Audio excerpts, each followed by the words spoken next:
everybody out there in comic book land. My name is George Serrano, aka The Don, and if you're here for only one reason, and that's a brand new episode of the Major Issues podcast brought to you by ComicBook Clique. And as you know, I am never alone. Sir, introduce yourself. Hello, my name is Gregory Thomas Jr., aka GT Rebirth, because that's where it all began for me. And I am so happy to be here. We're here to have a fantastic time to talk about one of my favorite comic book superheroes. Yes, I decided to go far and wide, and I found one of the biggest Superman fans in the multiverse. GT Rebirth is here in studio, and we're going to chop it up about one of the most landmark milestone issues of comics to ever exist. Yes, Action Comics 1,080 years of Superman. Incredible. Did you ever think that it would get to 80 years? Do you think we got 80 more years in us? Oh, I absolutely do. Superman is sort of bigger than anything that could really tear it down at this point. It is an icon of multimedia completely. Like, you can see it around the world, and it's as recognizable as anything else. It transcends language and culture. It is Superman. What do you think it is about? I mean, because looking at him, I guess we were so accustomed to Superman. But what do you think it is about the Superman story that it's endeared all these years? I mean, is it the outsider story? Is it the just the fact that he has cool powers? The alien story? Is it the I wish I could do more story?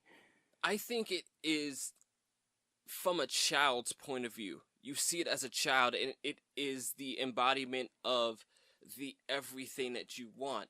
I can fly, I'm super strong, I'm super fast, I fire frickin' laser beams out of my eyes. Yes. You know, Yes. that is the embodiment of the imagination of a child. Right. You have the everything. You are the special, as Right. it were. And I think, I think that's part of the reason that initially I had trouble relating to the character.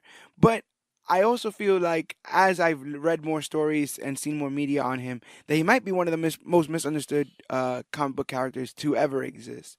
I would go so far as to say that what you said is 100% right, in which as we see him as kids, we want to be the invulnerable thing that gravity can't stop, that, speed is in our wheelhouse and all that other kind of stuff. But the best Superman stories find a way to still make him vulnerable over all the things that he can do. They still trying to put him in a position of, like, I just like the idea that Superman's biggest issue is that he can't save everybody at once, that he's eating dinner and he can hear people dying in the Sudan, and he can't, like, how do I balance what I perceive to be a normal human life, which I love these humans, right? I've lived amongst them and I want this normal human life, but I also am destined for more. How do I get what my destiny is while also getting to sit at the table of humanity and play that game? The most interesting struggle I have found with people when it comes to relatability and Superman is that the idea that they see Superman strictly from a superficial standpoint. Mm-hmm. So you just see Superman and you think he has all these abilities. Who can stop him? Yeah. But you have to sort of write Superman from an almost psychological standpoint. Right. It's not about the fact that anything you put in front of him, he can simply punch away. But what problems can he not solve, or what problem can he not solve to the fullest of his ability? Right. And what does he still lose over time, and how does that affect him? One of my favorite moments in, like, the old Superman cartoon, which I'm sure we'll get into, is just an episode where it seems like every other episode he fends off Darkseid. Whatever Darkseid's machinations are have been thwarted, and the whole day is saved, and Darkseid's gonna go back to Apocalypse, and we will move on with our lives, until Darkseid says even victory has a price, and he annihilates Dan Jurgens right in front of him. Which is something that does not sit well with the Man of Steel at all. Not at all. So it's even when he won, he lost someone. Yeah. And that one person drives him mad. He should have been able to. Right. If you can just always imagine, the danger does not have to be to Superman. It's not about whether or not Superman's going to make it out. But it's about, can he get the job done cleanly? Right. And it's also the idea, right, that we can be Superman in various forms, like at work, maybe, like meaning that we've got the time, we've got the training, we have the uniform, we know what the right thing to do is. But how often is that not enough? Is that we still, there's still something bigger than what we are. The thing is, they make Superman seem the biggest. So when people look at him, they're like, oh, what could obviously, what would be his problems or issues. But this character spanned 80 years, and after a while, they figured they make a bunch of money by making a movie. They do the movie, they do the sequels to the movies that aren't all that great. You have them before then in the Max Fleischer cartoons, and the old serials and all that kind of stuff. What is some of your favorite I guess I would say incarnations of Superman? The first Superman I always found myself going back to is the weekday afternoon Superman animated series. Okay. That was the one I knew the best. Everyone kind of figured out a good way through the airing of it that, like, you can just kind of sing Superman to the opening theme song, just Superman, Superman, da da da da da da Superman. Yeah, I remember that. That was actually a pretty good theme for them. It was, and that was my first real getting my teeth into the character. I, unlike a lot of people, did not get caught on to these characters through the comic books. Right. Interesting enough, when I was a child, I didn't read comic books as a child. Okay. I didn't start reading comic books till about 2 years ago, hence the nickname. The Rebirth. Right. But the very first comic book I did read, because my father was a big collector, I went through his long box once. I was just like, a lot of these things. Yeah, where do I grab? How do I start? Where do I grab? Right. Yeah. And I found The Death of Superman. And I was just dear. like, whoa. That's huge. So I read that, and that was my first comic I ever read. So now I've already have this understanding of, like, okay, Superman. You know who Superman is as a child. Anyway, it's plastered all over the media. Yeah. We even had that weird, like, Lois and Clark Adventures of Superman thing going on. Remember? Yes, I did see that a It little was like, bit. if you want some late night Superman, you want some Sex in the City in your Superman. I'm like, Superman is why? all about the romance. Yeah, it's like, what is going on with this? Superman likes slow flights on the beaches. That's it. I think I bumped against that animated series. I ended up eventually finding a lot of merit in it, but I think my first initial issue with it was I had fallen so deep in love with the Batman animated series. Yeah. And what a difference. Musical tone, villains, all that kind of stuff. And then there was that weird thing of, like, well, now we have to change Batman the animated series to look like Superman the animated series, which then kind of got me all Is that the jarred. season 4 change? Yeah, where everyone just ends up having, like, flat logos. Yes. They take the Joker's red lipstick away. He's just this white husk with black eyes. Yes. Very weird, very odd. Catwoman's just this black suit with this white mouthpiece. What did you think of Death and Superman when you read that? It was jarring. I had a hard time almost understanding what I was reading, but it was watching sort of this epic battle, and, like, it's real easy for even a child to get through because there's not a lot of text in that point. Right. A lot of it is just like, here is this epic battle throughout the city of Metropolis with this monster that seemingly cannot be stopped and has sharp, jagged-edged bones coming out of his body. Out of it. Until Superman figures out, maybe if I grab one. Ah, yes. There's the rub. I think with that story too, almost like the Action Comics 1000, it's a lot more about what Superman means than just showing Superman himself. I mean, the guy dies, and a lot of the comic after that is just how the world reacts, how the clones, the rise of the Superman, and all that kind of stuff there. But that's the beginnings of, and every so often they do this, right? Of, like, we're going to kill him, and you're going to look at people sad about it. And you're going to realize that this guy is important. Watch them cry. I did not like that they did that or pulled that card in BVS. I feel like you should. I feel like that move you could even do post Justice League once everyone's mad about the mustache thing. You go, you know what, we're gonna kill him, and then we'll see how you like it, and we'll go with it. But Superman's second movie in the DCEU, he dies. Well, I'm gonna make a very brief crossover here, but ahead. I'm gonna say with the big film coming up soon, there's this massive difference in the sense that we have a bunch of these characters that we've seen for about 10 to 5 years, depending on what character we might be talking about. Right. So whatever happens in that film will feel earned. Okay. In this, it seemed like we had the one Man of Steel movie, and then we had this film that technically isn't even a Man of Steel sequel. It's just a film with Batman and Superman in it that we're starting to create this Justice League melting pot in. Start with. It's almost like Road to Justice League, and I mean it's called Dawn of Justice. So absolutely, absolutely. If it was a comic book, it would have just been Prelude to Justice League. And if it was a comic book, you didn't have to really read it. Like everything would be useless tie-in. Everything would be in issue 1 or issue 0 anyway, so absolutely. you have anything to worry about. So they hit you with that moment, and I get what they tried to do, and a lot of it to me stands up to the idea that when I look at these films, I always look at it as there may not be many of these. Okay. Right. You look at the Batman trilogy that everyone loves with the Nolan, and you got 3. That's it. And that was it. Yeah. There's a good chance to me all the time that there may not be too many of these, so maybe we want to hit these buttons soon, and I understand that. For Superman in the DC universe, it seemed like they wanted to do, or at least like Snyder wanted to do, Clark coming out of the dark and into the light to be fully actualized. Right. It is a admirable idea. Yes. That was not very well executed. Yeah, because he also did that in kind of a modern lens where he goes, okay, this alien, this hero will be hiding in the darkness. Mm-hmm. He'll be brought into the light, but our society is not one to just clamor to anything. We're going to sit and we're going to rip it apart. Especially on the not internet. Anything strange or scary. On the internet, on the news, in newspapers, we're going to sit here and rip it apart. Where I kind of wish they were a little bit more embracing of Superman in general in those films. It's not me to say.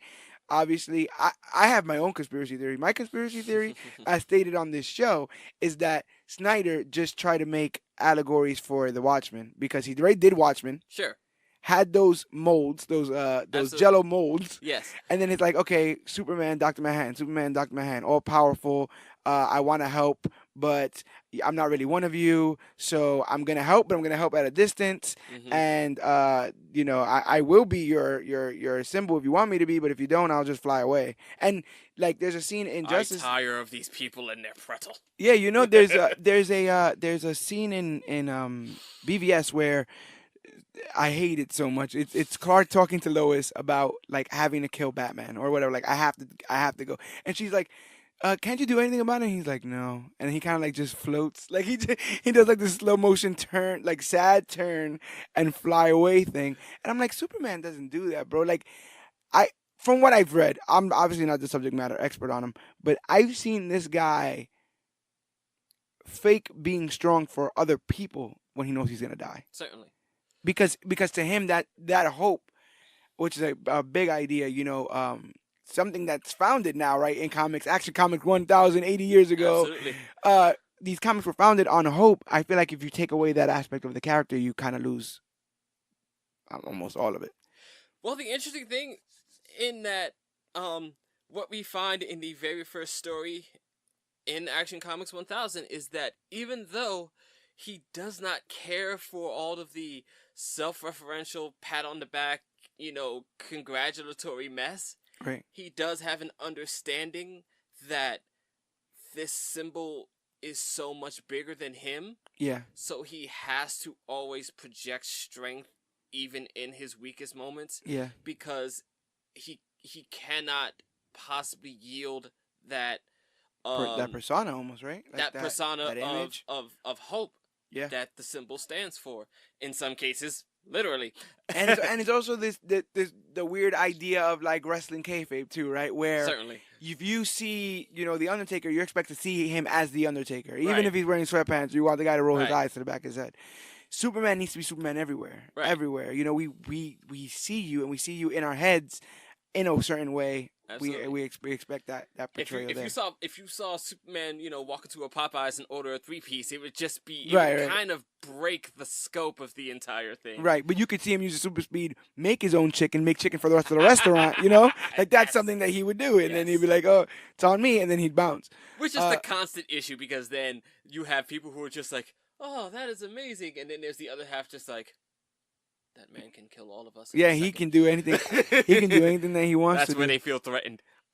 With all the different incarnations, you have, obviously the myriad of the versions in the like animated and in movies, Yes. television.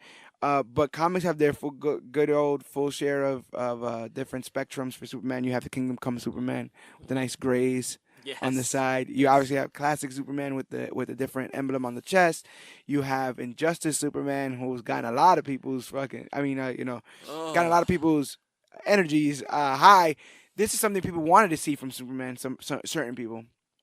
And how do you feel about that layer in that story, in that Elseworld situation? For those who don't know, Injustice is a story that starts off with Joker using, with a combination of Joker, Venom, and Fear Toxin, is able to convince or trick Clark into thinking that Lois Lane is Doomsday.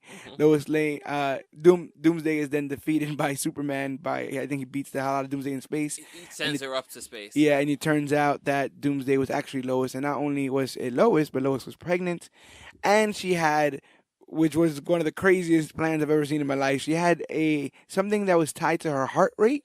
It was basically a nuke. dead man switch. Yeah. Yes. So once Lois passed, the bomb goes boom. And a nuke exploded in Metropolis. So the idea is that Superman, the man, with the super will and the super, truth, justice, and the American way, that he was finally broken by both of the act of him killing his wife and his unborn child, and then Metropolis, his home, being destroyed.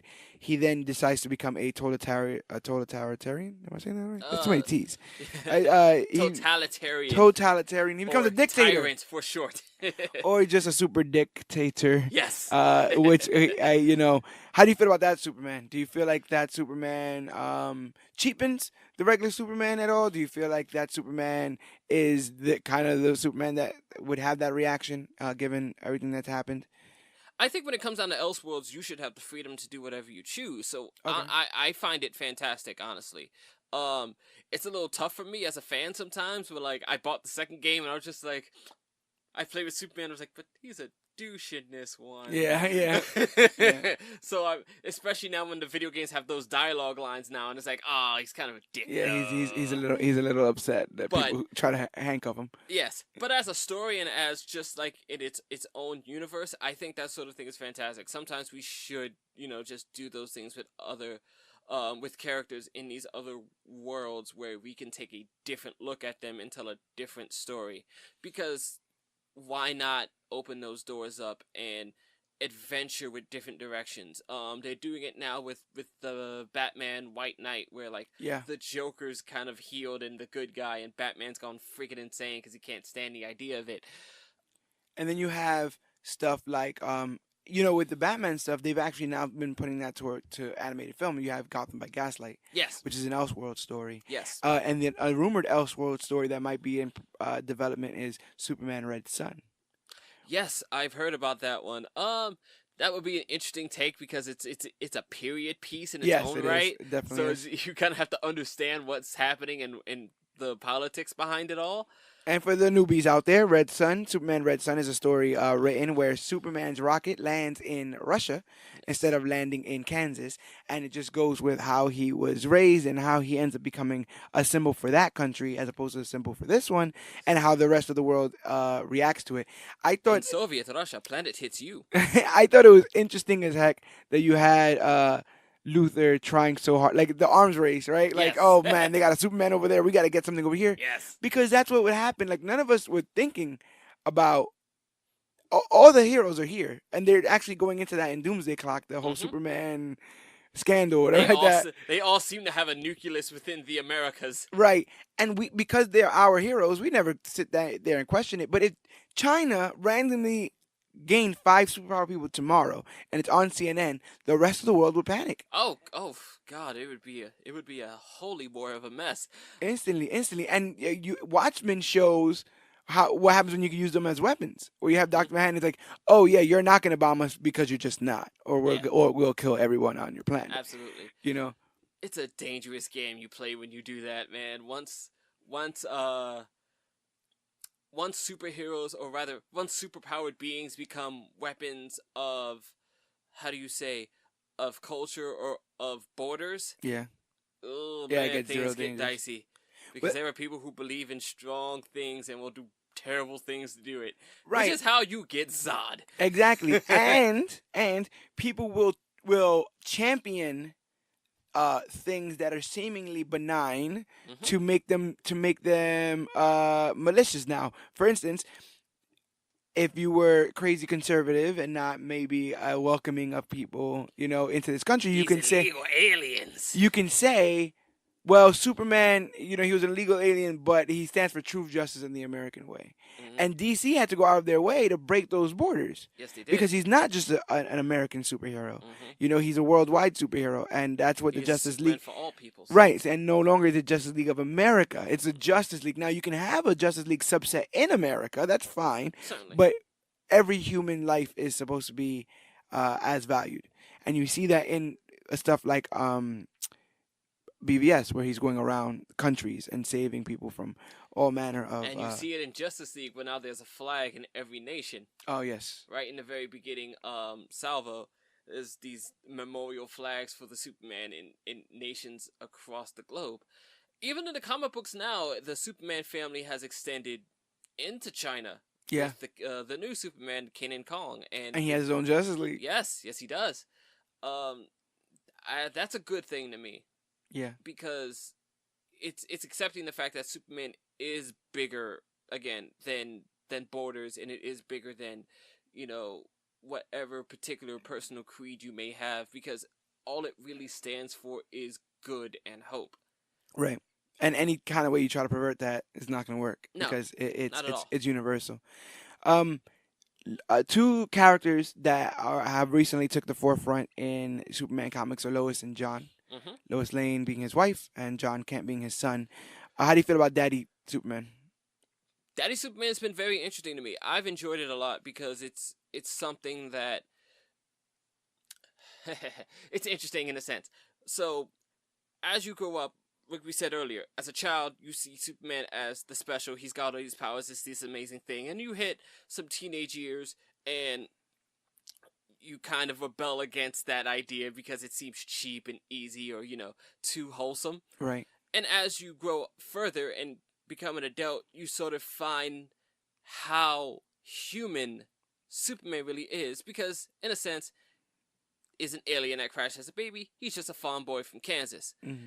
This further cements the point that Superman the father is just the same father you've seen in every street corner, Yeah. in every convenience store across the world. It does help ground him just a little bit more, and that's a good thing. It's shown him to be just a loving father who is trying to teach the same human lessons to his son Mm-hmm.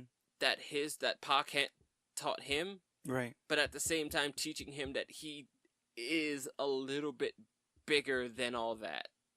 Yeah, that makes sense. And the struggle of having a child really grasp all that weight. Yeah, and that responsibility. Yeah, definitely. You have Superman being a father now.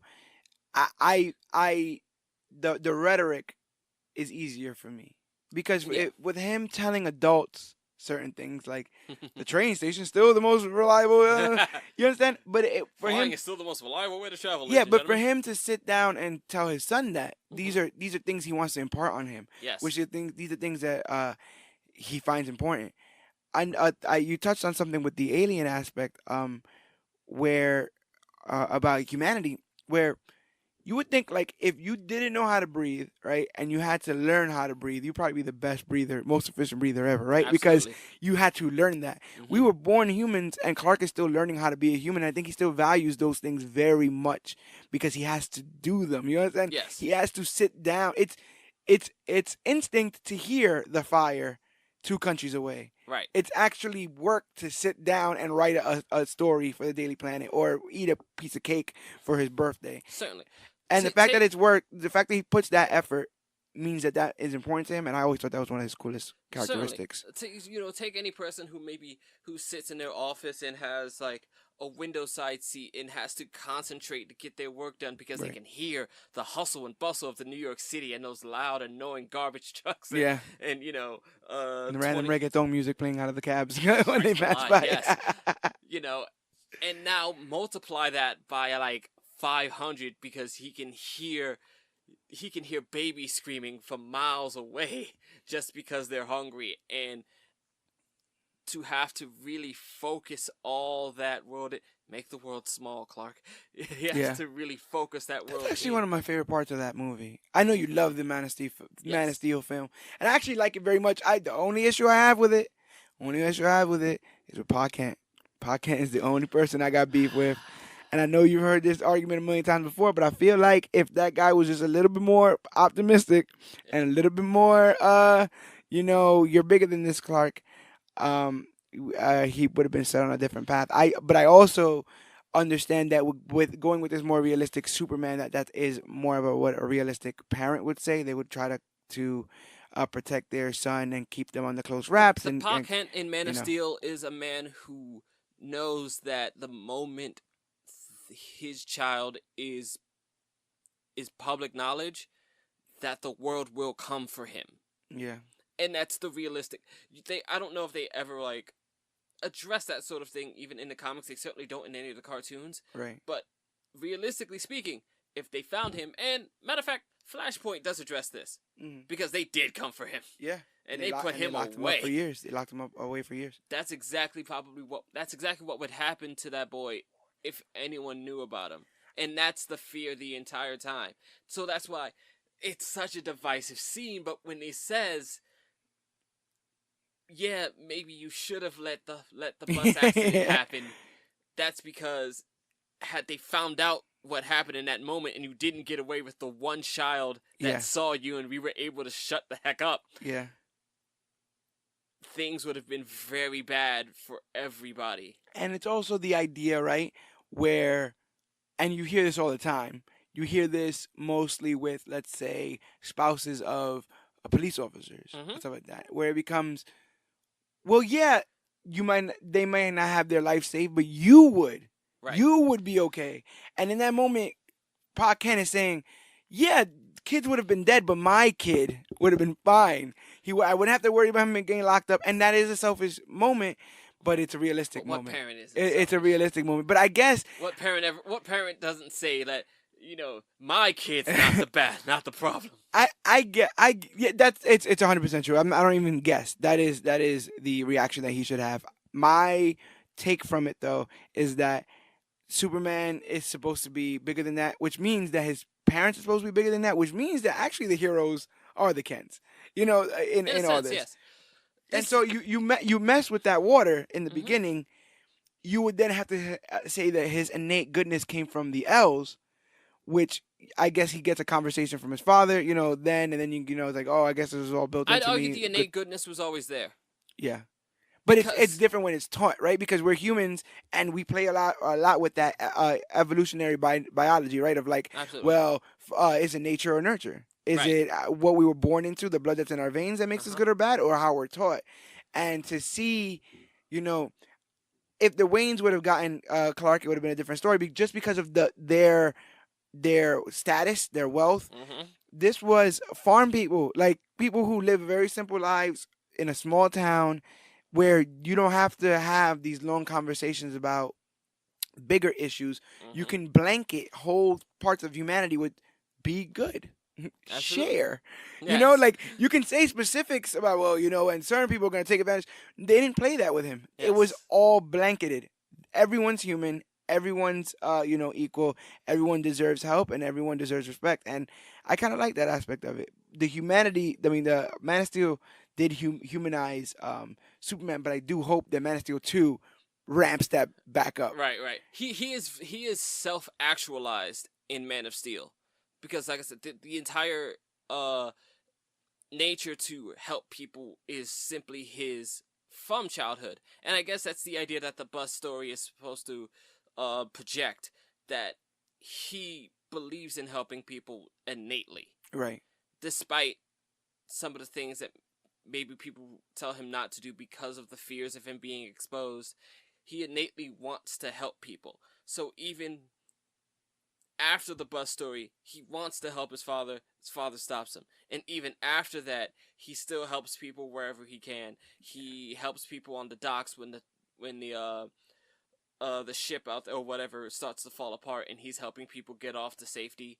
You know, that really cool scene of him holding up the massive pillar. Yeah. I guess it's just weird. It's exactly what you said. He has this innate, in that movie, he has an innate feeling to help people. It's just weird that it's in opposition Sure. of his parents. But he does do the one thing he is taught to do, which is hide. Right. Right. And he saves people, then he goes away. I did like that hiding sequence way better than Superman, I believe, 1, where he just goes into the Fortress of Solitude and comes out as Superman. And like goes in, sees a bunch of books on tape from his dad, and then just walks out. I was like, yeah, I'm Superman now. Oh, well. Hope you guys all like that. Guess I'm going to do this now. And speaking of Superman, let's get down to the nittiest of the gritties. Let's open up this Action Comics 1000, because 10 stories, no shorter than 10 stories were written about this, not counting what I guess would be the actual story of Action Comics 1000, which is the one written by Brian Michael Bendis, they used the Tesseract and the Mind Stone to take Brian Michael Bendis from Marvel. He's at DC now, to some's to some chagrin, to some's applause. Yes. How do you feel about Mr. Bendis? I have an interesting relationship with Bendis. I did not get to read a ton of his stuff, but the stuff I did read mostly was enjoyable. I enjoyed his Jessica Jones run. That stuff was amazing. Yes. It was almost like punk rock comics. Yes. He brings a very, very snarky cynicism to that story, which a lot of people can relate to. Yeah. Especially this day and age where, nothing's trustworthy to some. I don't feel like, though, that I have the best relationship with Bendis. A lot of the stuff I've heard about him has been third party. Oh, okay. So I hear people talk about Bendis, and there's the Bendis that does not care and just kind of hand waves stuff, mails stuff in. Yeah. And there's the Bendis that really gives a damn and works hard, and that's great stuff. Right. So like it depends which Bendis tends to show up and what books they put him on.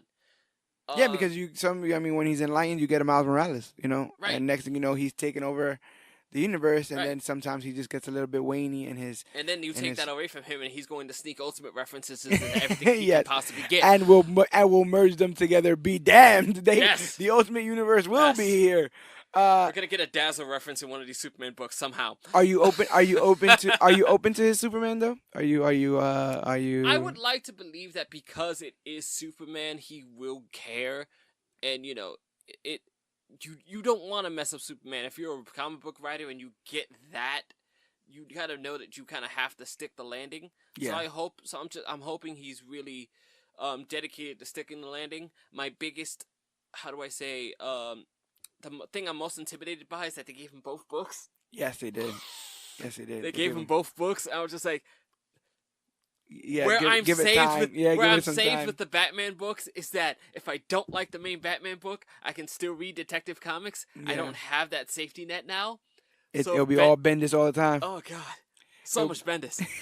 Super Bendis is coming. And what's cool though is with this Action Comics 1000, we didn't just get Bendis. We got a myriad of writers who've written for Superman comics, Action Comics, DC Comics. Some of them even wrote Marvel comics. We got the creator of Blade in here, creator of Booster Gold. We got Richard Donner has a credit. That one was surprising to me. That one took me by surprise. I was like, wow, we brought Richard Donner back. Dirty Dick Donner showed up for Action Comic 1000. Like, you understand, everybody's here, but Yes. we're gonna go through these stories in order. So the first one is From the City That Has Everything. It was written by Dan Jurgens with ink by Norm Rapmund. Dan Jurgens, famous for Depth of Superman, Action Comics. He created Hank Henshaw, Doomsday, Booster Gold, and he wrote Booster's first two volumes. So my man knows a little bit about time travel and space. Yes, he does. Uh, Basically, the plot of this is after battling an intergalactic threat, Superman can't help but be distracted at the Superman Day Festival, where Metropolis has come to thank him, including heroes and villains alike. And the story opens up with Superman just doing a regular old, world saving. There seems to be a big ship in orbit of Earth, and with these crazy aliens, and Superman gets rid of the entire ship, but he fears that there's an armada coming, that this can't be just the only ship around. There has to be an entire army. Clearly, this was too easy. But the entire time, Lois is like, Clark, you need to be here. We're expecting you to be here. Focus up. Focus up, Clark. And John's there. How do you feel about John as a character? Oh, I love Jonathan Kent as a character. He's the most adorable little kid. I love that he's just wide-eyed and just Yeah. he's a child. He gets to play He completely. just sees the world with big giant anime eyes, and it is wonderful. There were a lot of times where I'm sort of amazed at the sense where it's like, Jesus, Jonathan, you're almost too good. Yeah. He But- understands the world almost too well sometimes. I don't know. Yeah, I think they do a good job, and like you've seen with these stories, people pretty much got free reign of what they wanted to write Superman about, and I think it's interesting the stories that choose to include Lois and John. Yes. So we have Lois and John here, and they're basically saying, it's about time. Don't worry. We're here to enjoy ourselves. And Superman's like, well, there could be an armada out there in space. I'd have to take care of it. And they're like, no, calm down. Then Metropolis is basically having a Superman festival. Yes. And how do you feel about Superman Day, Flash Day, Batman, Batburger? How do you feel about the franchising in DC Comics of these DC heroes? Batburger is a little over the top.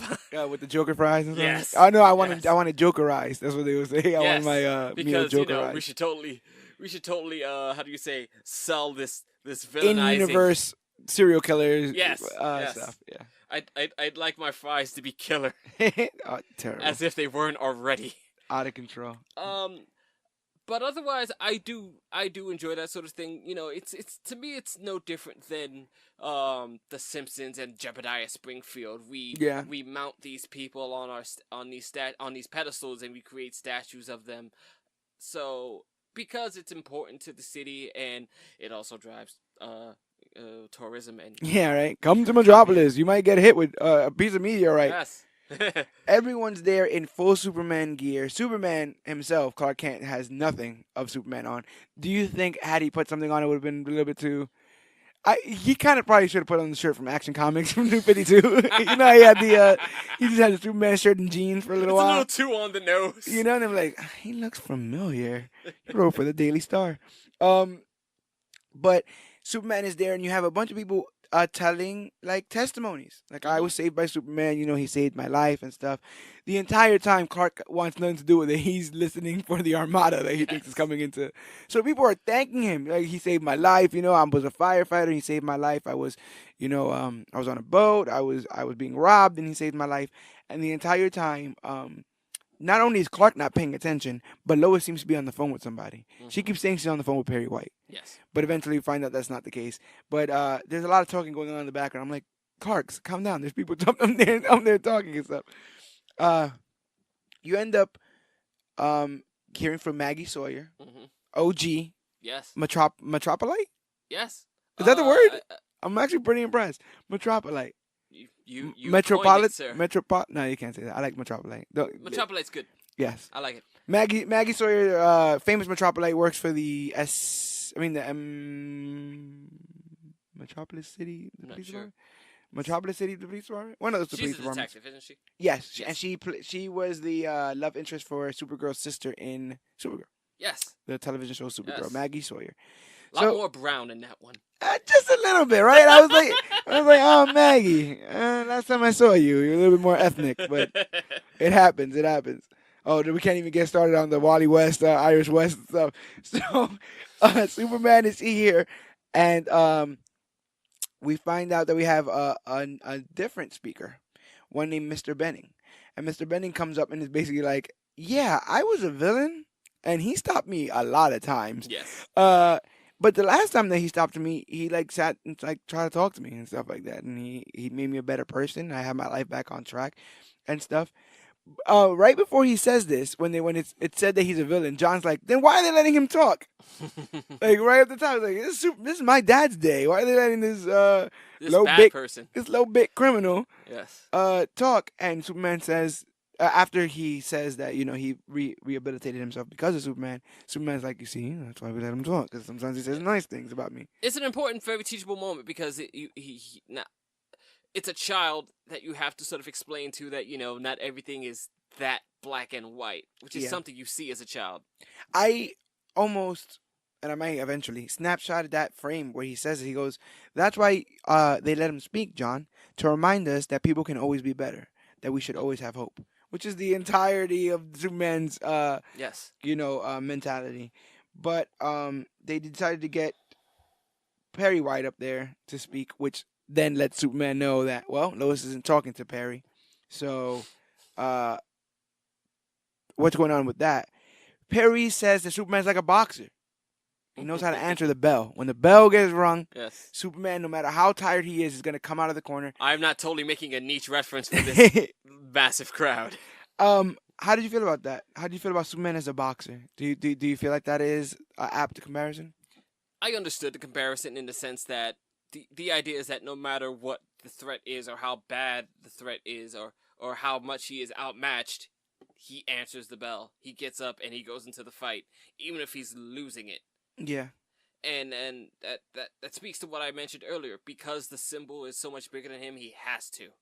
He has to project that strength that even if he's losing the fight, he has to answer it. Because if hope gives up, then what do you have? Exactly, and he fights for that every time. Mm-hmm.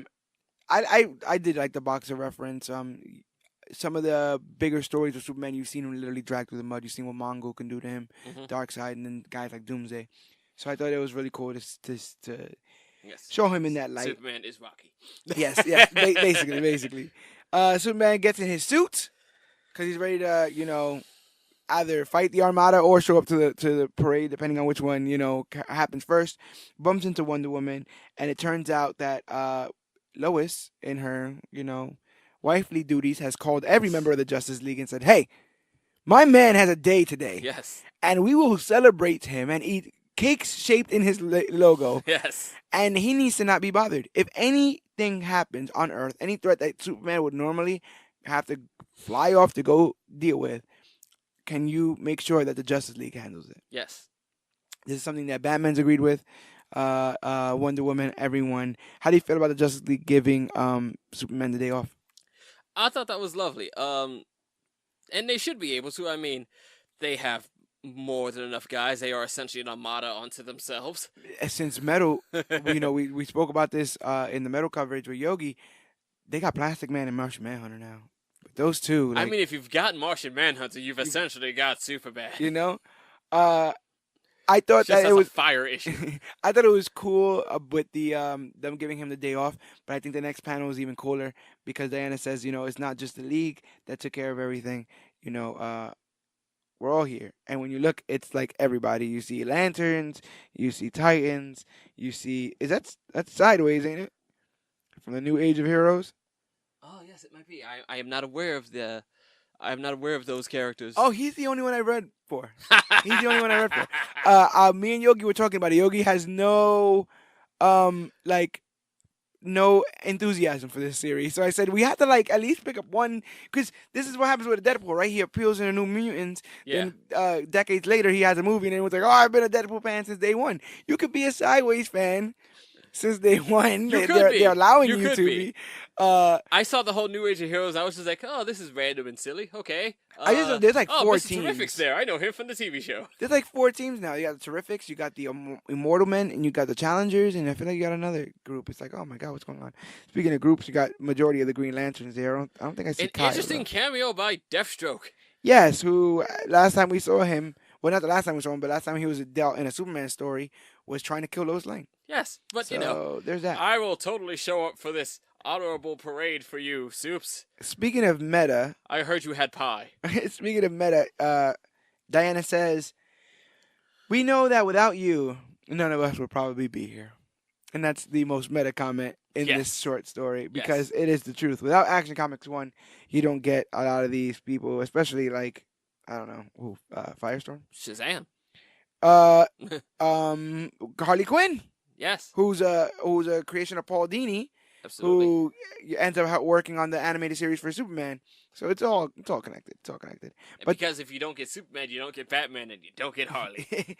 so Lois ends it with saying, "Your father is the most understanding man I've ever met, John. He knows he shares a bond with Metropolis, and that every now and then, in appreciation for all he's given them, the people get to return the gesture. That's what makes him Superman." And that was the Dan Jurgens story. For the city that has everything, a play on For the Man Who Has Everything, which was a story in which Yes. people were trying to get Superman gifts for his birthday, Mhm. and I think somebody gives him, or he accidentally gets in touch with Black Mercy, the Yes. plant on his chest that is able to make him hallucinate that he's having the best time of his life while the plant is like eating him alive. Yep. So from the city who has everything, the city actually being able to give back to Clark. Now we'll go into one of my favorite stories, Never Ending Battle, written by Peter J. Tomasi, who was a DC editor in 1993 and eventually was like, I think I can write some of these things. Let me try to write some of that. In 2007, he transitioned into writing. I think I can save Superman from years of mediocrity. And he helped Hal put up his bootstraps because he helped write Brightest Day. So now Tomasi and the guy who Peter J. Tomasi wrote this story.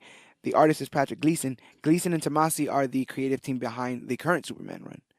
So if any of that fits, it's because And oh, how I will miss them. oh yes, they did a good job, man. To tell you the truth, with this Rebirth story, I think at every turn they did a real good job of just setting up all that stuff. The end of New 52 Superman with the whole like and the old one's back is it's kind of hard to swallow a little bit, but Yeah.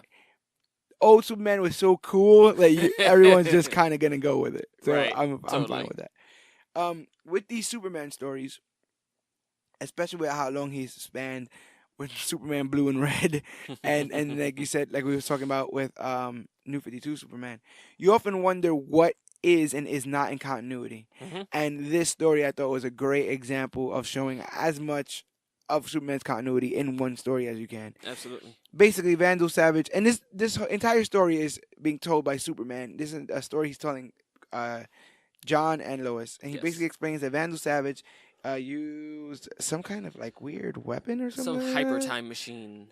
Yeah, because the immortal Vandal Savage Yes. is immortal, and he's lived many years, and so he usually in like time travel stories and stuff like that. He was able to use a weapon. He was able to weaponize hyper time. That's been a thing all over DC Comics recently. Hyper time. Yeah, it has. A very confusing element in the Yes. Detective Comics line. Like we'll just throw in hyper time. Yes. But he's in hyper time and basically sends him hurtling back into time till about the 30s. Not to be confused with Lazy Time. No, none of that. 1938 when he was introduced, when he debuted, when Action Comics 1 came out. Yes. So you have him fighting through all these decades. You have him fighting through the 30s.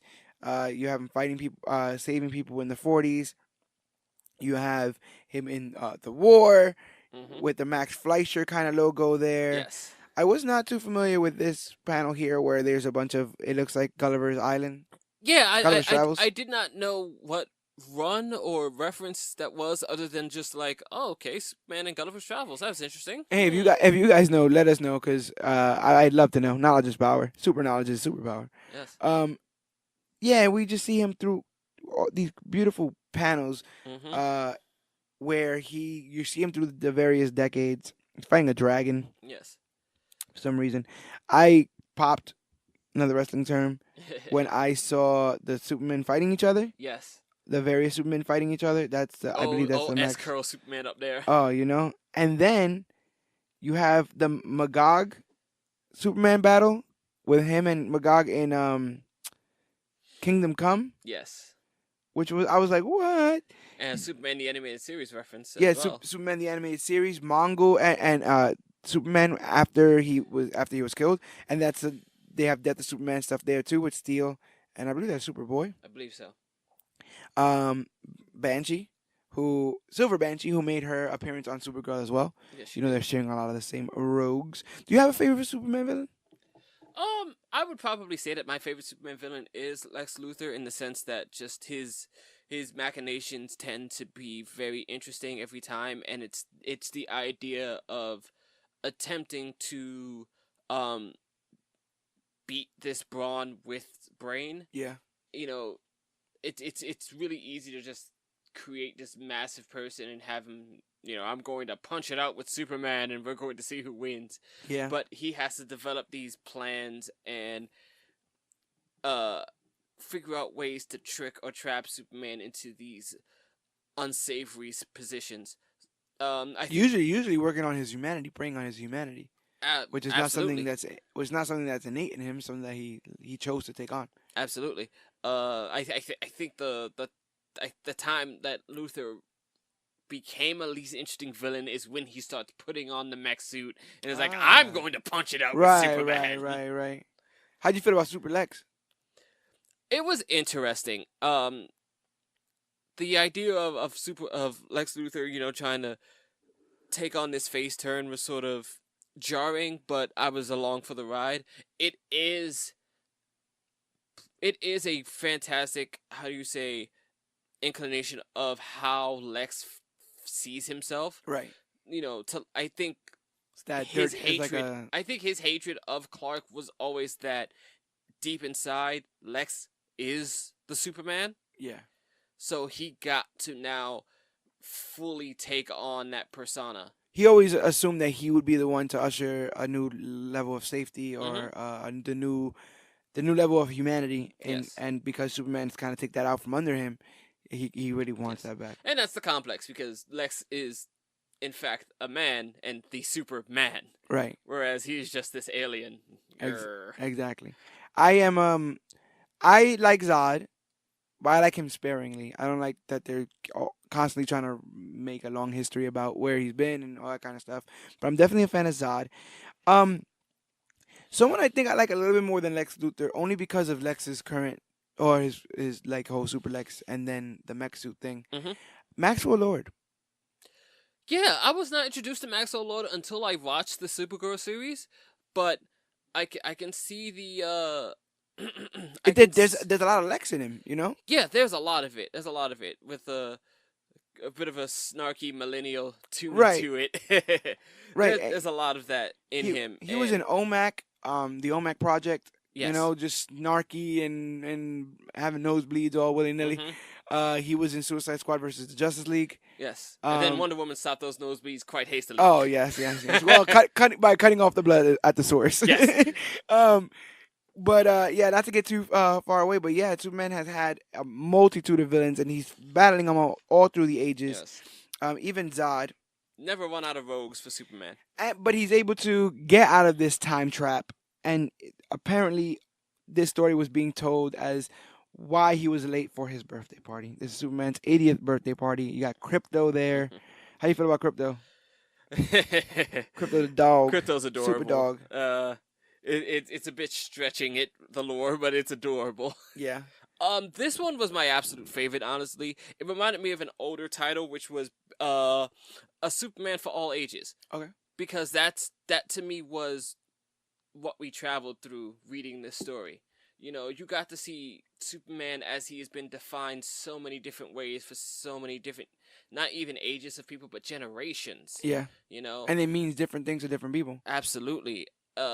They made so many attempts to first define and then redefine Superman for a new group of people, and then another new generation of people where he takes on these different looks. He's got this cool black and silver And outfit. mohawk. I mean, a mullet. Yeah, he's got this style and mullet, You know.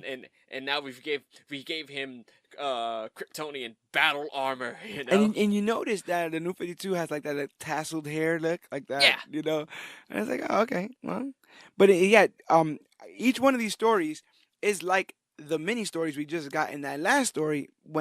Meaning that every artist and writer who got on this Action Comics 1000 has their own personal view of Superman, and so we're getting that almost that battle through the history meta inside that story, but inside the entire issue as well. Because the next one we get is An Enemy Within, which was written by Marv Wolfman, who wrote Crisis on Infinite Earths. You know, worked really, really hard on the Teen Titans. My man Mark Wolfman wrote a lot of Teen Titans comics, and he created Blade. Yes. So that's pretty damn big. Artist Kurt Swan. The plot is basically this Superman story takes the focus off the Man of Steel and gives us a look at the metropolis that he lives in, where Brainiac is planning a hostile takeover one citizen at a time. The story shows the police de-escalate the situation by showing mankind is as strong and as powerful as the Man of Steel. And so here we have a hostage situation. A man has gone crazy and saying that people are coming to kill him. Maggie Sawyer is trying to de-escalate the situation, but it seems very dire because Superman is nowhere near. And if this goes off, if this man just starts, I mean, you've seen how we deal with mass gun shootings and stuff here. Like, they literally happen every other week. So this is an instance in which somebody who is deranged has the means to take out and end innocent life, and Superman is nowhere to be found. But made it a very interesting choice because, like, you're touching on what's a taboo subject at the moment. Yes, but the police are able to de-escalate the situation, not by killing the man in question. They hit him with rubber bullets. I think that's very important to put in there. Yes, we did the right thing here. The police were able to subdue that man, and Metropolis is able to tend for itself. Now, the ending is supposed to be from a different Superman comic, Superman Secret Identity #2. Okay. I tried looking through it, tried looking it up, tried giving you guys the best show I possibly can, but I really don't get the reference. Am I supposed to believe that this man here is Superman? Is that the ending there? There's also that weird bubble there about a continuity issue, or them trying to connect continuity. But I feel like the contrast in art styles, I feel like has to do with the fact that it's might be a little bit different. I'm not really sure, and this one ended up being one of the weaker stories for me because it's a Superman story without Superman. Well, not just that. Like, I appreciated what it was going for. I'm guessing Brainiac sent out his D-level machinations to warp these. The ones he got from Radio Shack. He's like, those human minds. One at a time. That's how I'll do it. Human minds are weak and feeble. There's a billion of them, but I'll do it one at a time. Yes, but I appreciated what they were going for. I guess it's the attempt at anyone can be a Superman because anyone can be strong enough to fend off evil. Yes, but it kind of lands with a thud for me. Yeah, and yes, also because it is somewhat completely devoid of Superman, save for the very last panel where he's just like, they fixed it themselves. Yeah. Oh, so they nice can. Of them. Oh, well, maybe I can actually get to dinner on time today. Well, that works there. Next up, we got Superman in the Game, written by Paul Levitz and Neil Adams. Every time I think of Neil Adams, I think of Blue Batman. Yeah. That's my go-to for Mr. Adams. But they've written for Batman and Superman, and Neil Adams wrote Superman versus Muhammad Ali. One of the classic conflicts. Plot is Superman decides to play Lex Luthor in a game of chess, representing the relationship these characters have had for years. Unbeknownst to Superman, Lex plans to trap the Kryptonian once and for all. I think that this is probably the shortest story, like as far as summaries are concerned, because basically all that happens is Superman meets Lex Luthor on a roof. Lex says, "Are you ready to play?" Superman's like, "Yeah, let's play some chess." And Lex is like, "Okay, I'll beat you in any game you want, Kryptonian." Mm-hmm. And they're like, "Okay, well, it's an ancient game of strategy." He's like, "Okay, let's play. I learned to play as a child." And then Lex says, "I'll take the white pieces because I'm normally evil." And then Superman's like, "Well, you want the white pieces so you can move first." And he's like, "Yeah, like Yes. also in business." And then Superman does checkmate.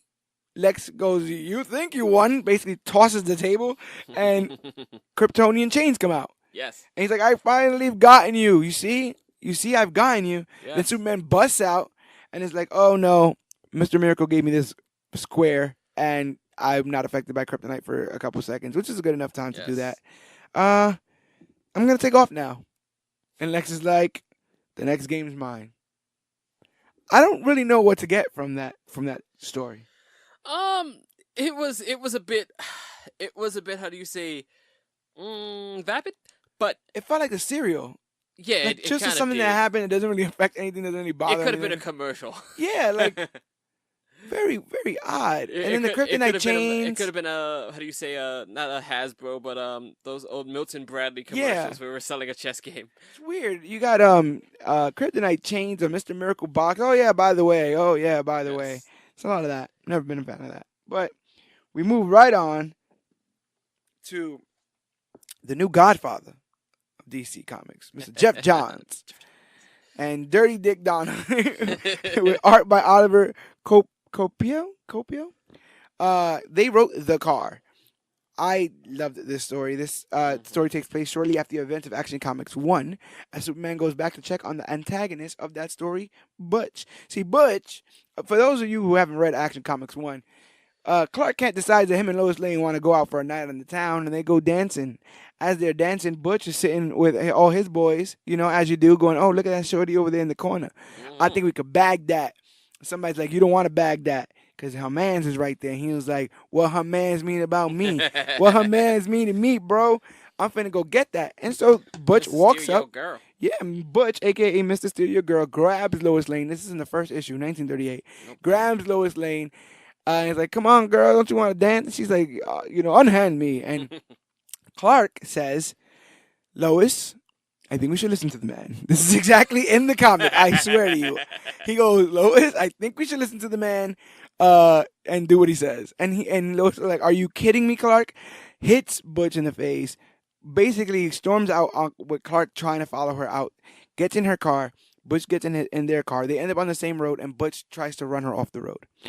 In trying to run her off the road, he is then stopped as he's driving by Superman, who's standing in the road, who grabs the vehicle, throws them all out of the vehicle, then uses that vehicle to smash on a rock, which is the iconic image of Action Comics 1. Is him grabbing this green bug and smashing it on a rock. So this story deals with that car in an auto shop. Everyone's like, "You need to ask the guy that went through the issue what happened to this car, because we've never seen this kind of damage done to a car before." And like, "What'd you hit, an elephant?" And you see the Butch sitting there depressed. I would be depressed too. I don't know how much a car is in that time, but I'm pretty sure I wouldn't have the money for it. I'm pretty sure the job won't pay me enough for it. You know what I'm saying? Shining shoes is not going to be enough. And so he's there, and he is reminiscing about the night. Oh, I think they actually grabbed Lois Lane and put her in that car when they tried to run her off the road. Yeah, So he's reminiscing about the night, and because he's reminiscing, we get to see a modern drawing of classic Superman, which I thought was really cool. Very well drawn as well. Very well drawn. Mr. Oliver is fantastic. And he's like, "Well, what do you want?" He's like, "Well, what should I do with the car?" And the auto repairman's like, "Well, listen, you could either fix it or you could junk it, but you got to do something with it soon. I mean, come on, get out of here." One of those things he probably said. Get out of here. So Butch asks for a ride home. He's not able to get one. They are not trying to drive Butch home. No. And so as he's walking around, he sees a bird. And then he sees a plane, and then he sees Superman. And Superman's like, "Hey, bro, I actually went back to the telephone pole to go check up on you, but you were gone. I know guys like you, Butch. You just like to manipulate and like to, you're Mr. Steal Your Girl. I know, guys. Mind you, this is that next morning. Yes.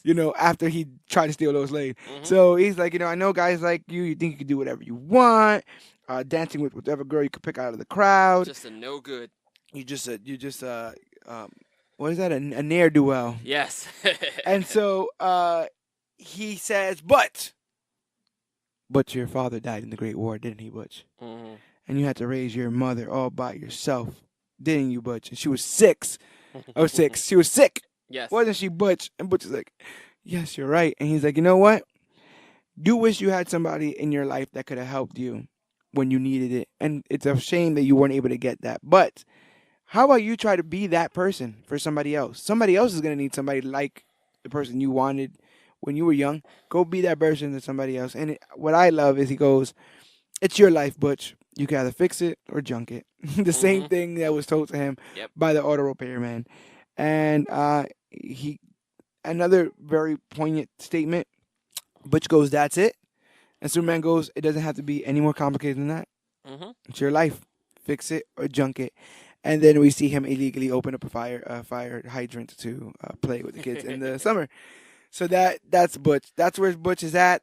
Butch is Butch is good. I think Butch is gonna be all right. I think Butch is gonna be He's all gonna make right. it. I think Just Butch is gonna gonna make be all it. right.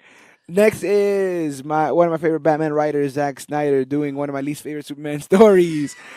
Uh, Scott Snyder, the writer of the next story, the fifth season. Scott Snyder, familiar with doing the entire run of the New 52 for Batman, the entire run for Swamp Thing for New 52. He's getting started on doing No Justice, and he just finished Dark Knight's Metal. They are giving the keys to the kingdom to Zack Snyder. His art is being done by Raphael Albuquerque. We're giving keys to some interesting people around here. Yeah, we have a lot of keys. We have a lot of copies of keys. The plot is Superman investigates the Metropolis Planetarium after finding out Lex Luthor is there, and he is in possession of the Eye of Zotar and Kronos' time scissors. Superman shows up. He's like, "Hey, bro. Cosmic words. Yes, you have cosmic. I feel like you're here for a reason. Why are you here?" He's like, "I have Kronos' time scissors and the Eye of Zotar. I can do anything I want. I can pop you in and out of time. Reality, yada yada yada." Instead, I they get could into make a pie. Instead, and see if you could explain this to me. They get into a conversation about a time in which Lex was little Yes. and sent out a beacon for like if there was aliens, and he almost killed himself. But it's told that young Superman saved him. Yes. Am I reading this right? Yes. It would appear that young Clark was there to how do you say, save Lex Luthor from his this little machine there that was kind of haphazardly created, or maybe just a little defective. And But he what? mentions that the item that he's using was nearly about to how do you Explode, say, yeah. Okay, combust. yes, combust. And Superman uses his heat vision to do whatever it is he does to the item to keep it stable and exploding in Lex Luthor's face, which Lex ends up just sort of writing off as luck. Yeah. What? How? How What did is the Superman get there? connection between? Yeah. No. How did young Superman get into the planetarium? I'm not sure. For a while, I was just kind of jiving with this interesting story of like these two guys having a talk and looking at these Planets, yeah. yeah, these starry things, and then just like, wait, why is Clark in his lab? Yeah, and they're sitting there chopping it up. I don't know why young Clark is there. I also feel like Superman is a person that would eventually tell the truth. Like eventually be like, "Oh yeah, that was totally me. I didn't want you to die." But instead, they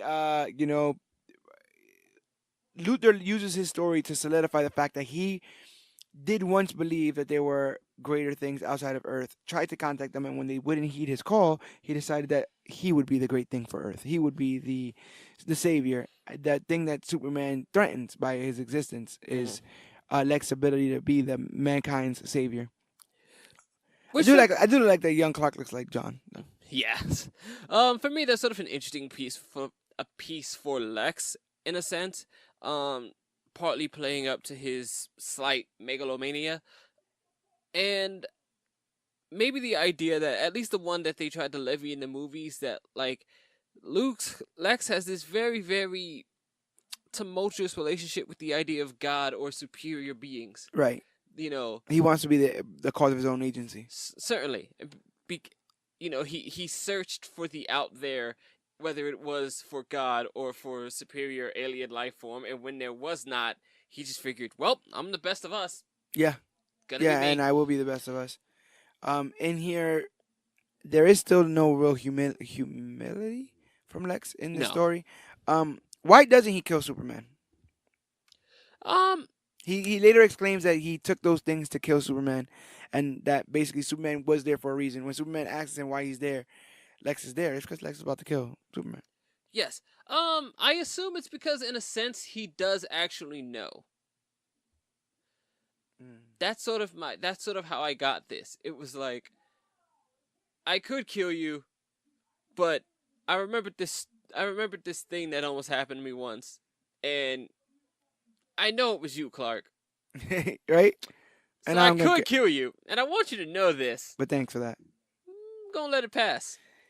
Consider it a courtesy. I think I just realized something. And I've been having dumb comic realizations for a while now. I expressed last week that I just found out on the cover of Metal 1 that that's supposed to be a devil horns hand symbol. Yes. I'm kind of slow to this. That's okay. I think I also just found out that the 5th season is tied directly into then the story of the Tom King story that comes right afterwards. Because the 5th season's last page, it says that eventually the sun will eat Mercury, then Venus, and then the Earth. Yes. And that story ends with a but maybe bubble that doesn't continue. When you go to the next page, Superman is on Earth. The sun is coming to eat Earth, and he has just resigned the ability to save it. He's done. He's past it. This is a story written by Tom King, the cheery, heart stars and horseshoes of Tom King. Is on full effect. Tom King, the writer of Batman Rebirth and Mr. Miracle. Tom King is here to deliver unicorns and rainbows, ladies and gentlemen. Him and his artist for Batman, Clayman, are here to deliver the story of Tomorrow, which deals with millions of years in the future. Yeah, I like that. Millions of years in the future, Superman visits the graves of his parents after realizing that the Earth is set to be destroyed by the sun. So he says that, I've been here for 5 billion visits. So there's 5 billion years past our Superman in 2018. We see that he used some dirt to make a diamond, kind of like a diamond monument. It looked like something like almost akin to his symbol. He looks a lot like Reeves right there. Yeah, absolutely does. He absolutely does. He basically. This entire story is Superman speaking to Mom Pod Kent's grave. And he's explaining that the Earth, the sun's mass is dropping, and that basically the Earth is set to be destroyed. But that humanity has been gone off the Earth for millions of years at this point. Yes. And that he is just ready to let it go and ready to let Mom Pod Kent go and ready to say goodbye. How do you feel about this story? Oh, man, that was depressing. Was a bit. By the end of it, I was almost waiting to hear say, and wait for the next issue in Superior Superman on Jupiter. Oh, my gosh. He, a good last Superman story, maybe? Maybe. Like, very Futures End-esque. It was sad, and while, if you were to have an ending, I guess it's a nice one for a being that, was probably going to outlast all of us. But the thought that he's just walking around Earth and then occasionally going to see the graves of his parents is a little... Just walking across this barren wasteland of what used to be society. That's what happens. Tom King wrote too much Batman. Yes. He's too much in his own head with Crime Alley. And he just Crime Alley'd Superman. That's all he did. Yes. I got What happens when you add Batman's crippling psychosis to Superman? That's it. We also got 5 minutes written by Louise Simonson. Female writer, I think the only female writer on this in this comic. Yes. Louise Simonson, artist is Jerry Ordway. Louise Simonson is famous for writing for Action Comics, writing for Superman, the Man of Steel, and helping on the creative team for Death of Superman. Jerry Ordway did art for Crisis on Infinite Earths and many Superman comics. The plot is rushed to complete his work before deadline. Clark Kent is given 5 minutes to finish, which is more than enough time for the Man of Steel to answer the call to action. Perry White, in his Perry White glory, is yelling at Clark because he's always yelling at Clark. Clark, hurry up, finish that story that you were writing. Got 5 minutes. But in those 5 minutes, Superman sees an MTA worker asleep at the train.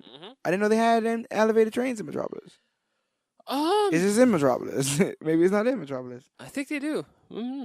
Elevated trains. So, MTA worker wearing an MTA hat is fast asleep on the controls. He goes and stops that train from making a collision course.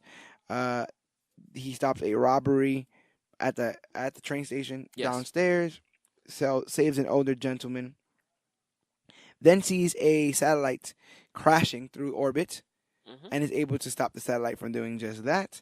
By the time he gets back, he has barely any time to finish the article that he was going to write, but he goes so far as to send the layout to Perry White, and Perry's like, oh, don't worry about it. All that rushing stuff I was doing earlier, it doesn't matter. We got brand new stories. Superman just did a Yes. bunch of stuff, so we're going to need those stories. I just thought that was so well done, funny, in a way that isn't like too tongue in cheek. Like that's exactly what would happen. It was a fun little a jive there. Where, like, I gotta get this done, but I've gotta save people, and I've gotta get my work done, and oh no, and I just kind of created new work for myself. Yeah. Well, now he got to do he has to do the whole Spider-Man thing where he takes pictures of himself while he does it. I want Superman. That's it. That's it.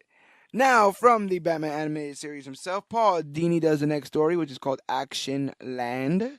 Pencils by Jose Luis Garcia Lopez. Is that not the greatest names ever? Creative Harley Quinn, Paul Dini, and one of the chief creative members of the Batman and Superman animated series circles, does this story, Action Land, which is through the prism of Mr. Mxyzptlk. We see an entire theme park based on his favorite foe, the Man of Steel himself. And that's basically what it is, right? I feel like this was another kind of like nothing. Yeah, story. it was just like it was just a short ride through what really is Continuity kind of just, land, right? Yeah, continuity land, and what is Mxyzptlk's odd, how do you say, obsession with the Man of Steel himself. Right. He very much pedestals him. It's a very awkward, lopsided romantic relationship. And I guess the biggest part of this was that all of these tours were supposed to end with Mr. Mxyzptlk explaining how he defeated Superman. Mhm. He's created this illusion for himself. And it's always supposed to end with, well, and then that's when I stopped him once and for all. But he can never finish the story because he can never think of how he would have stopped Superman. I think the idea is that he doesn't want to. Right. He thinks he does. Or he tells people he does, but really he doesn't want this fun to end. You figure He can never finish the story because he doesn't really want to finish the story. I'm also like, Mr. Mxyzptlk, you kind of sort of got like bigger problems with like this whole Mr. Oz thing that you were dealing with. Like I know he's gone too, but like you were trapped for a little bit. But it was very weird. Really unhappy about it. He has a hot wife Yeah, yes, that's kind of named I believe that was from the cartoons as well. Gypsy, or is it G? It's spelled GSPIE. Okay. Gypsy. Giuseppe. Giuseppe. Yeah, and yeah, that's legit it. You go through an entire tour of this Action Land, all to find out that it's just him and his wife with their mystical fifth dimensional powers creating this illusion for it. So I mean, it was cute, harmless. It's Mxyzptlk just having fun with his romantic love for Superman. And the final That he would story, dedicate an entire amusement park to him. I guess the final short story, is Faster Than a Speeding Bullet, written by Brad Meltzer. I always do this where I do like Meltzer and Metzler. I always go with Meltzer, but that's the only. It is I've known Meltzer. that to be pronounced. It is Meltzer, but I sometimes mix up the T and the L and do it like a Metzler kind of deal. But Brad Meltzer, Action Comics not Action Comics, of the Justice League of America fame, started writing that in 2007 when they rebooted all that, and did Identity Crisis. Which, yes, the much fabled Identity Crisis. talk about hard stars and horseshoes. That's man. Don't read that around your kids. It gets kind of crazy. We made some sunny decisions. Come on, Dr. Light. Come on, be better. Be better. The plot is too far to save a hostage. Superman rushes as fast as he can in order to save an innocent woman's life. How do you feel about this story? This was the story in which Superman deems himself too far to save a woman's life. Is another crazy man. I kind of would have liked to flip around, right? You should have had a woman with a man hostage. This is the second man with a woman hostage in the same book with a gun. Well, Uh, first thing, clearly John Cassaday needs more work because that man's art is fantastic. Yeah. I love the way everything was drawn on this one. And he drew Superman classically. Like that was a choice. Yes. When Superman He busts through that wall, it's almost George Reeves. It's Yes. almost that Max Fleischer look Yes. with the he got a little bit of definition there. I always find it very interesting the way some people draw the cape. Some people draw it where it's like it sort of hangs off him from a distance. Yeah. And some draw it where it's almost like completely tied to his neckline. Yeah. And sometimes like it's tucked into his shoulders. Yes. We see that Superman is too far to save, or he deems himself too far to save somebody from a hostage situation. We see the actual gun fire, and he can see the round rifling through the grooves in the gun, and he says he knows the distance. He just can't. He can't make it. Even references his top speed when he once That was a teary moment. flew to get his paw. Yeah. He said, I flew faster than I did when that situation happened with Pa.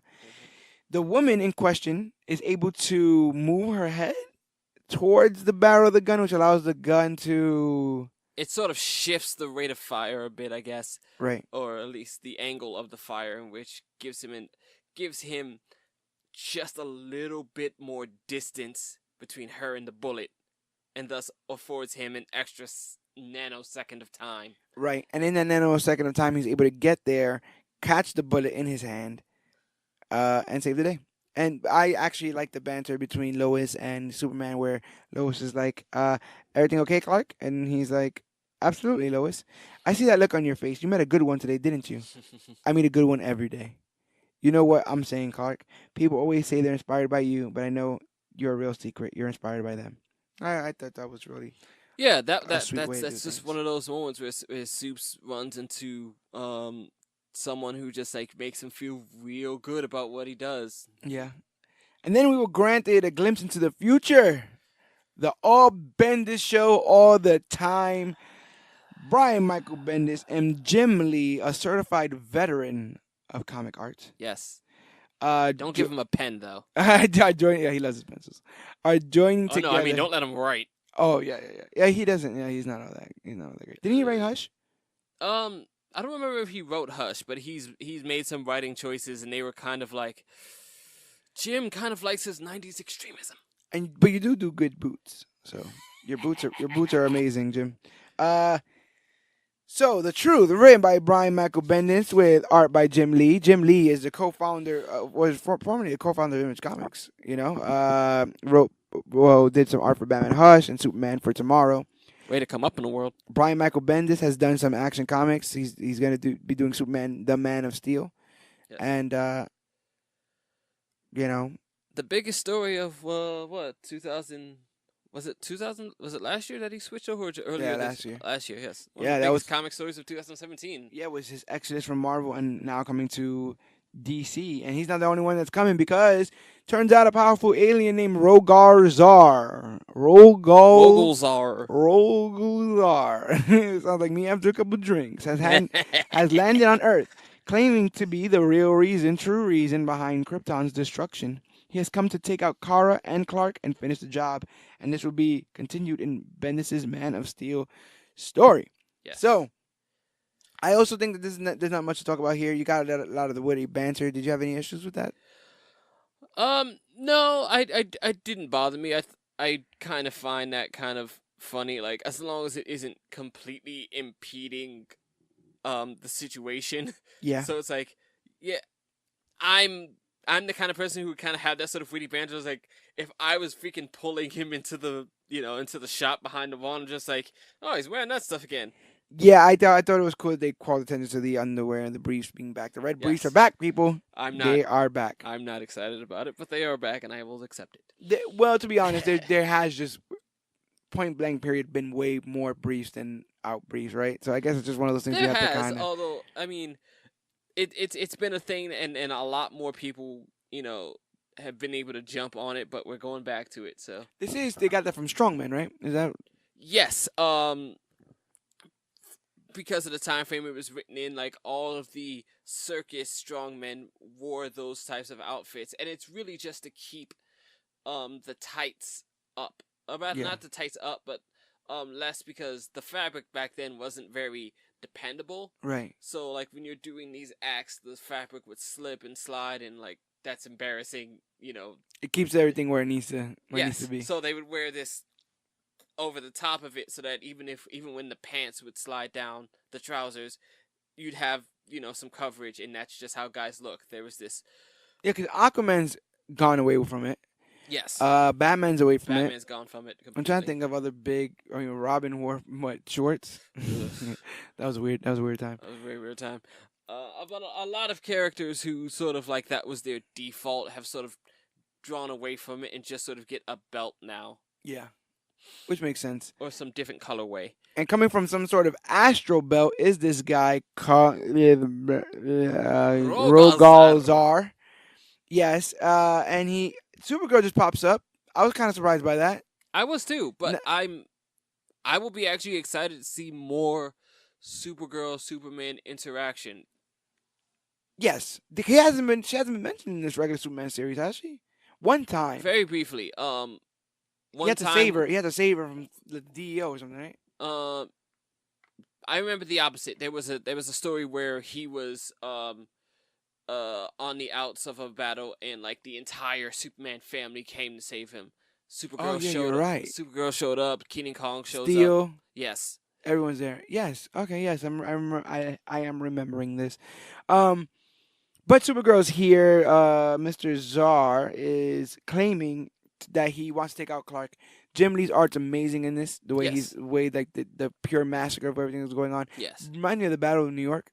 Just where all the debris, the urban debris, like cabs flipped over and buildings all knocked down, Some all that kind of material stuff. reminds me of the Man of Steel destruction. Oh yes, the Metropolis massacre that Yes. occurred Yes. between the two Kryptonians.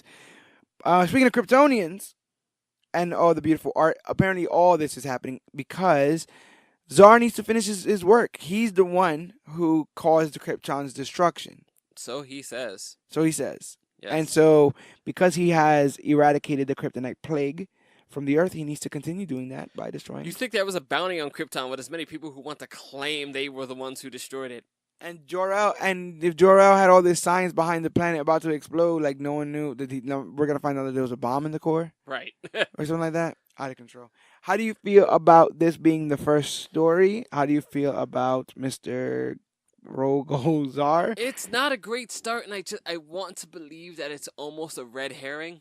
Yeah, That like he'll be killed in the first issue of the next comic. right, and then like this is where we're really going. Yeah, Is Jim Lee going to be the one for the book going forward?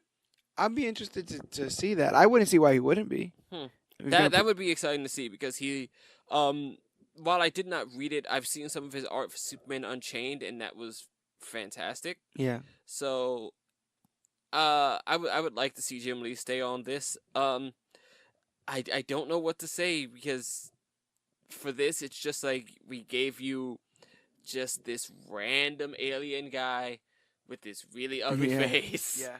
And I was the one who destroyed Krypton. I feel like this comic was drawn first, and then they were like, "Well, what can we put in the what can Yeah. we put in the bubbles?" And it's like, "Well, he'll just say evil person things like I've come Yes. here and I've come here to destroy." Oh, wouldn't it be cool if we said that I he? pissed in your Cheerios. Yes, wouldn't it be cool if we said he destroyed Krypton? Like, yeah, I guess so. Whenever any suggestion starts with "wouldn't it be cool," I'm just like, Yeah, no. yeah. Let's not have that conversation. Nope. Especially aliens, they have a twisted sense of what is cool and what's not. Right. But regardless of the maybe lackluster story that Brian Bendis is starting, hopefully he comes in like a Man of Steel, like he's speeding bullets, Yes. and is able to nail Superman, because we deserve a good Superman book. We absolutely do. We've been getting a good Superman book, so I'm very interested to see what what he does end up doing, in the sense of, is he going to write? Are we writing just this concurrent weekly Superman story, or is Bendis doing two things? I think at he's doing once? two things at once. I think he's gonna do That's the weekly. I think he's gonna do a weekly Man of Steel story, and then he's gonna write for Superman. It's gonna be kind of. what is it? But hmm. there's a Man of Steel story in it, but like Unless Man of Steel's the arc in action or Superman. so we still getting the mainline Superman comic, and I which am Man of Steel huh? comic. Yes. So wait, is that we're getting three It's a lot Superman of books? it's a lot of Superman books, and he's going to be on one of the Justice Leagues. So there's that Oh too. Jesus Christ! There's a lot of that too. I thought he was just getting the. I thought we were just doing the mainline Superman book and then Action Comics like we were getting. Nope. Action, Man of Steel now. Superman, Man of Steel, and thing. Could be wrong, and if I am wrong, you guys know where to reach us and let Okay. us know. But kind of a lackluster ending, but it could be the setup to something amazing. We'll see. Hmm. I know you don't have that much faith in that, but we will definitely see. I want to believe in it. I'm a little concerned. I want Bendis to just sort of turn this around for me and keep this really really good run for Superman going. I was a pig in slop with this issue, rolling around in all the continuity, all the Easter eggs. I decided to list the stories I found, basically my favorites to my least favorites, Yes. and I'll do that quickly here just to give people an idea of what the Superman means to me and what stories I felt like best encapsulated him. So number one was the Never-Ending Battle. I believe you said that was one of your favorites, if not your favorite, which is the Peter J. Tomasi story. We are on the same level with that. Yes, the Never Ending Battle was my favorite by far, and appropriately just a fantastic swan song for Peter J. Tomasi and Yeah, he's Patrick leaving, Gleason. man. They're leaving the book, and they were able to encapsulate all of his history there. I thought that was the most important And decided I'm story. gonna leave you with the best one on this. Good luck, guys. And here's a birthday cake. And I thought that was amazing.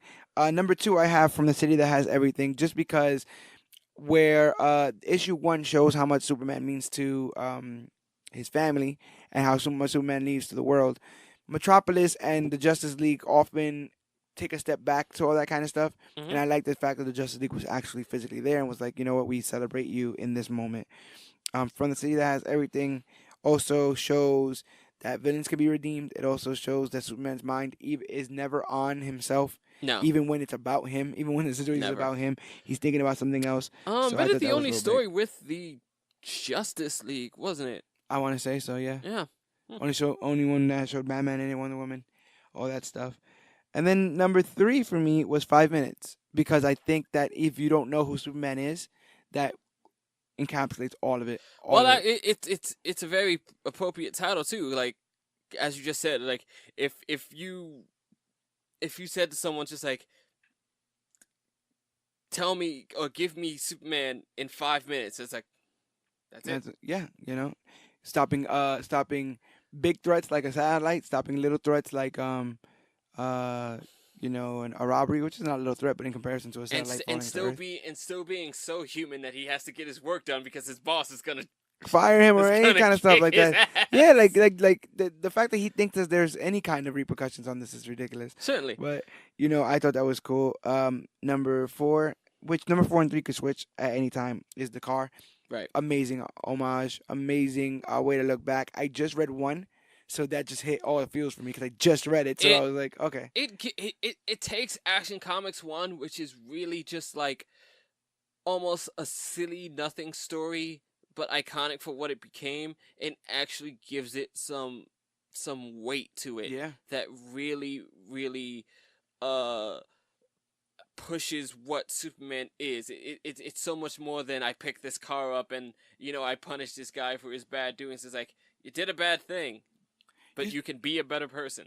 You see that happen a lot in Batman. A lot of Batman's rogues galleries are people who've rose to prominence in his rogues gallery were people that people wrote to be just off the wall crazy people, and then Yes. you give them depth, you give them that weight, you give them that third dimension, and all of a sudden, wow, this Two-Face is this. Like Two-Face was very one note in the comics. It was, Yes. I have two guns and we're gonna rob the second national bank with the set of twins. And Yes. it's very very put in that kind of mode there. We're going to take the gold out of the Federal Reserves while I Yes, chime out rhymes. and someone poisoned the water supply. It's always a situation like that. So to have them and they really got to guard that water supply better.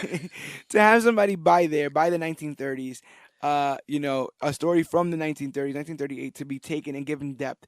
The fact that Jeff Johns was able to give the very first antagonist of Superman a backstory. Yeah. to tell you the truth, that also encapsulates Jeff Johns. Yes, yes, it does. You know that Jeff very Johns much. is gonna go back and find There something was a really. reason, damn it. He's gonna find something that's really thin and just give it a whole lot more weight. There was a reason. There was always a reason. What do you think? What was your favorite?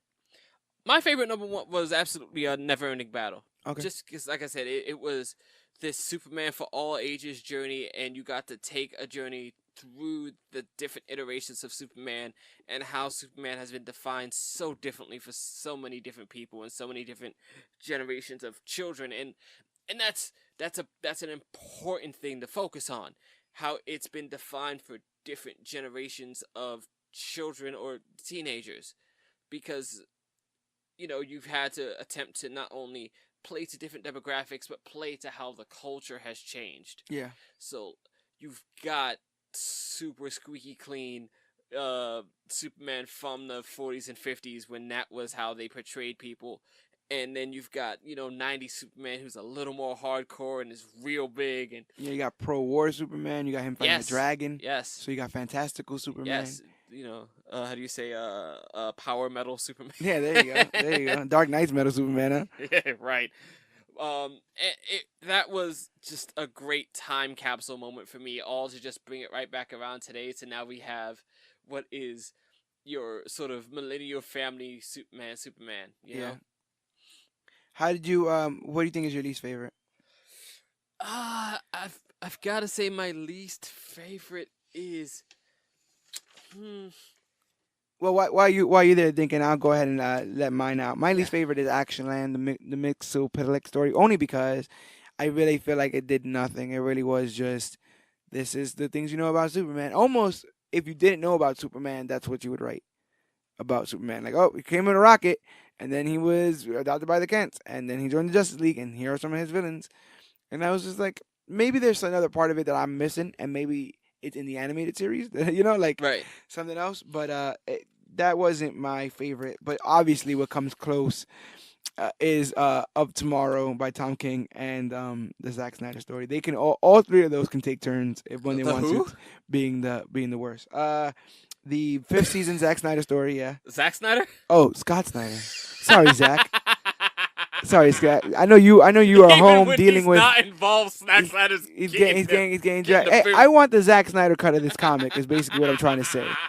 I want only mustaches on my Superman going forward. Can we get that? Can we get that with? I think my least favorite is in fact Of Tomorrow, and I feel I hate saying it just because I feel like I'm just harping on Tom King again. Yeah. But it was like in this book, if the cape fits though, bro, like come on, King. Right. We're this parade of celebratory, stories about Superman, and we just hit this real sad note. His saddest moment, right? Like, he legit is giving up. Like, the plot of land that isn't even a grave anymore, where my parents were visiting for the last billionth time. And I'll take a handful of soil. This planet's about to go, and I'm just make it a diamond. And I'm gonna leave this little glass figurine of them, and bye, y'all. There's a lot. Did we need that? No. We didn't. It was definitely a lot. We did not. But I thank everyone for putting in their time and effort. This was time. This was commitment. This was a history lesson. This was a love letter. This was everything that Action Comic 1000 needs to be. I cannot explain. I am extremely, extremely looking forward to Detective Comics 1000. Oh man, that's gonna be something, isn't it? I am looking forward to. We're close. Where are we at? Like 976 or something like that. Oh, we're real close. Oh, yeah, boy. We're close. I want to say next year. It's a coming. Next year. Yeah. And that'll be huge. I heard the only reason why Action surpassed is because they went to a weekly thing, like a weekly distribution system for a very short time. But that they would have been neck and neck with Detective had they not been putting out more comics. It's probably better that way. Faster than a speeding bullet, and this has been the Action Comics 1000 review. Anything else you want to say about the Man of Steel in general? I'm always been a huge fan of Superman, and for me, it was just always, if I wanted to have someone to aspire to, I would want to be Superman. That's a big part of my fandom. It's of the ideal person to be to me. You know, not even in the sense that like you can do all these amazing fantastical things, but just being a good person and having this staunch uh belief in hope and goodness, not only in yourself but in other people. Yeah. And I think that's a good thing to have, especially in a cynical world that we kind of live in now. It's important to have that and not carry the burden of just absolute cynicism and misery. Yeah, he does believe in humanity a lot, and Yes. I think we as humans have often, gotten jaded and have refused to believe in humanity.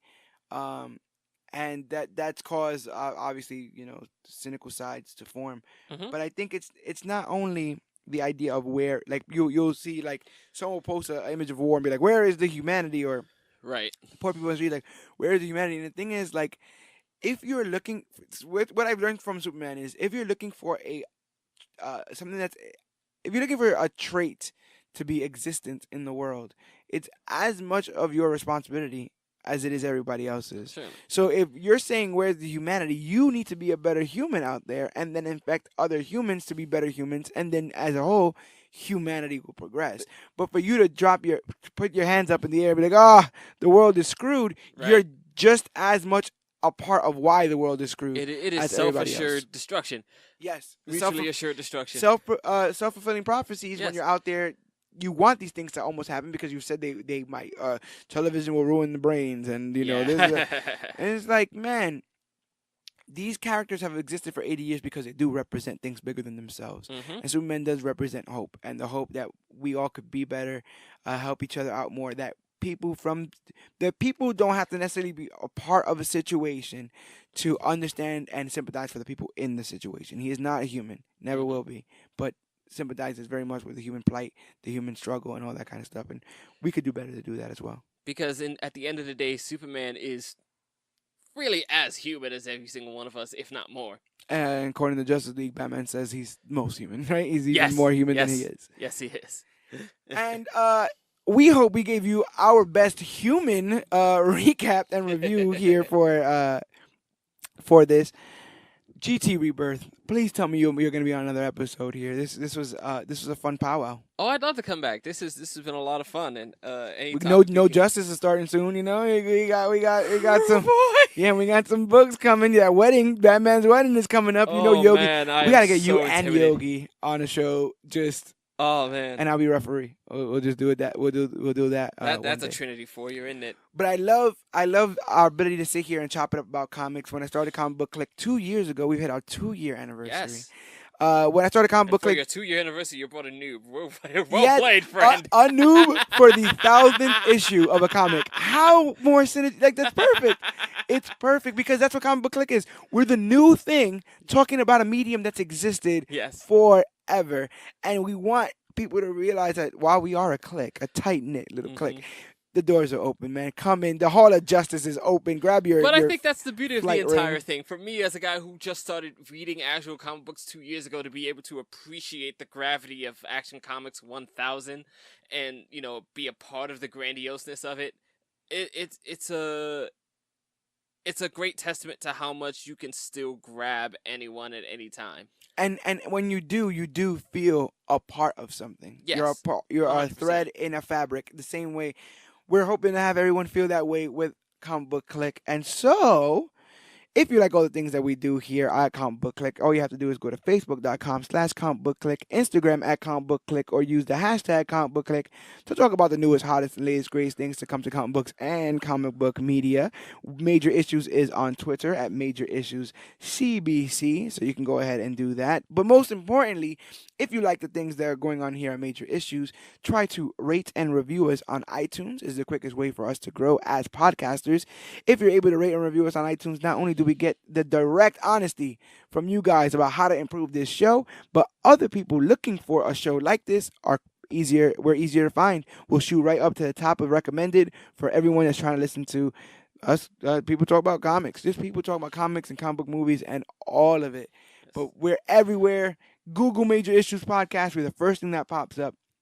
Stitcher, Podbean, iTunes, Apple Music. We're trying to get on Spotify. I know we're on Stitcher. We're wherever podcasts are found. Look us up. This has been the Action Comics 1000 recap and review and a little bit of Superman talk. What we'll do is I'm going to look because we're going to start building the new schedule for the now that we're past 2 years Yes. for these podcasts. Obviously, we're going to have current stuff available. Like I would love to tackle No Justice, maybe even issue by issue or one of those stories there. But we're going to have to do the Man of Steel review. We will, yes. You know, and I'm going to need you here for that. Maybe go back into some BVS. We're gonna have to discuss how every reason I have to defend Man of Steel against everyone. Hey, I'm winning. I'll be Muhammad Ali in that situation. Be Superman and Muhammad Ali, bro. We'll get that fight. Oh, God, he lost that fight. You're not helping me at all. Hey, rest in peace, Ali. But yes. But yeah, man, we got so much episodes. We got so many episodes already in the future. And I've been to the future, and I know the Comic Book Clique becomes the newest, hottest, and greatest thing to come to comic books and comic book media. So all we need is your help to get us there. Inch by inch, we are getting there. We are growing viewers. We are growing, likes and shares, and it's all because of you guys, the Clique. I want to thank you guys for that. My name is George Serrano, aka the Don. My name is Gregory Thomas Jr., aka GT Rebirth. And we have been your panel here for Action Comics 1000. This has been Major Issues. We got major issues, but remember that you are worthy.